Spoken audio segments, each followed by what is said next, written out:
Welcome. You are here to see an update on my Abronia Gramineas. How nice. I guess this is the third part of my Abronia journey, where I first made the vivarium, and then I got the lizards at the expo. Ah, such wonderful memories.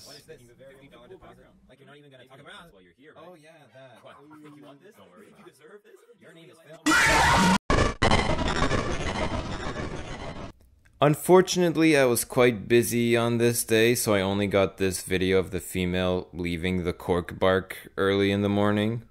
Glad to see that she's okay.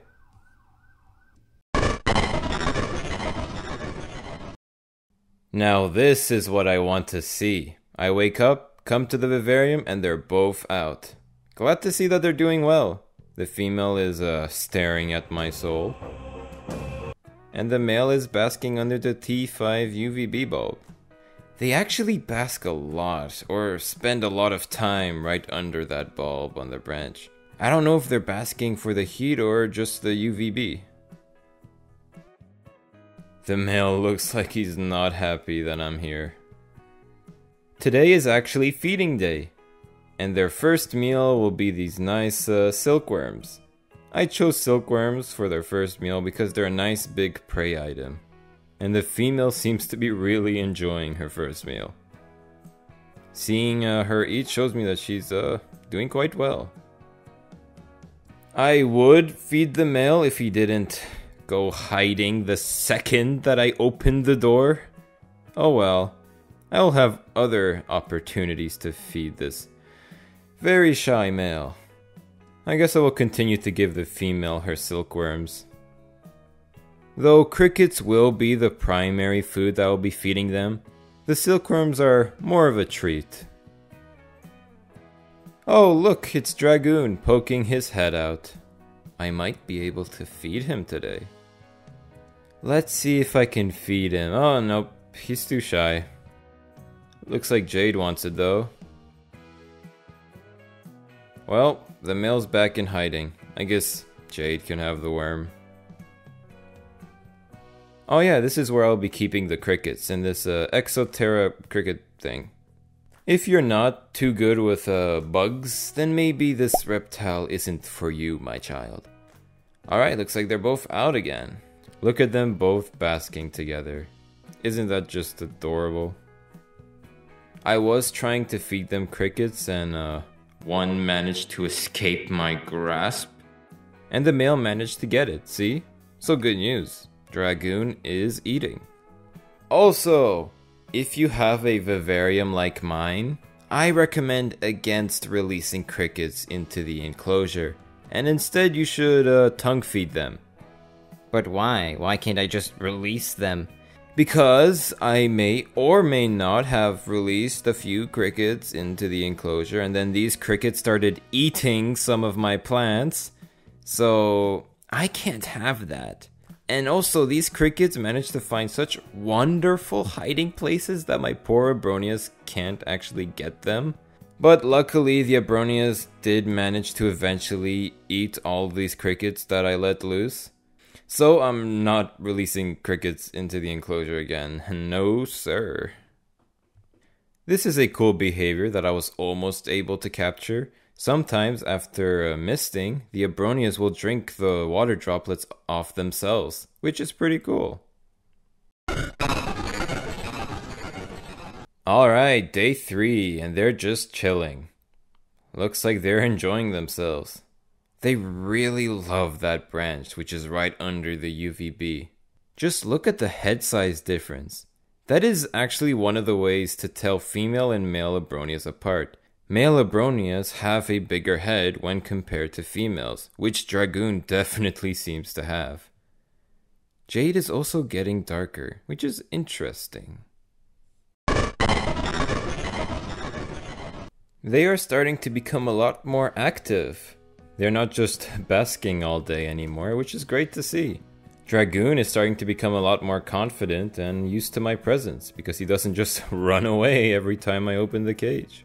I tried to feed them again, and some of the crickets escaped my grasp. Like, I'm not used to feeding with tongs, I'm getting used to it.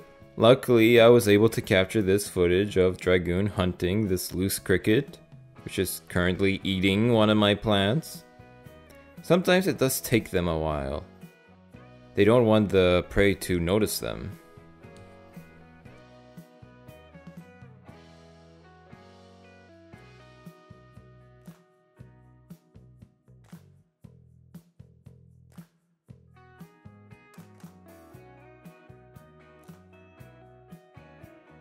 Here's Jade hunting another loose cricket.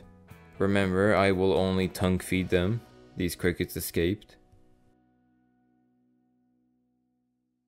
After they're done eating, they just went back to chilling. This was an interesting day.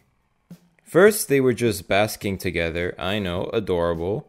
But later in the day, I noticed some interesting and unusual behavior. I noticed Jade on the substrate, sticking her head into the sphagnum moss. This is very strange, and I don't know why. She has been doing it for a while. At first, I thought, oh, the tank must not be humid enough, so they're trying to bury themselves in the sphagnum moss where it's more humid. But then I noticed Dragoon just chilling at his usual branch, which is at the very top of the vivarium, which is the least humid part of the vivarium, so humidity isn't the problem. Then I thought that she must be thirsty and looking for water. But there is a bunch of leaves on the substrate that are holding a lot of water, and Jade is just passing by them, like completely ignoring it, so she isn't thirsty. So my theory is that she is hunting. Maybe in the wild they look like under the substrate looking for insects or under leaves and stuff. But I did actually notice her eating a small part of a sphagnum moss piece. I don't know if it was by accident, maybe she thought it was a prey item, or if she did it on purpose. So the lesson here, kids, is that Abronias may poke their head in the sphagnum moss for some reason.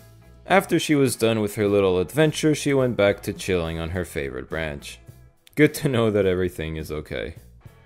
Oh, I also captured this cool example of Jade using her prehensile tail to keep her from falling. They are doing great. Jade is getting darker though. I also dust their crickets like once a week. Dragoon. What the fuck? Dragoon is definitely waiting to be fed.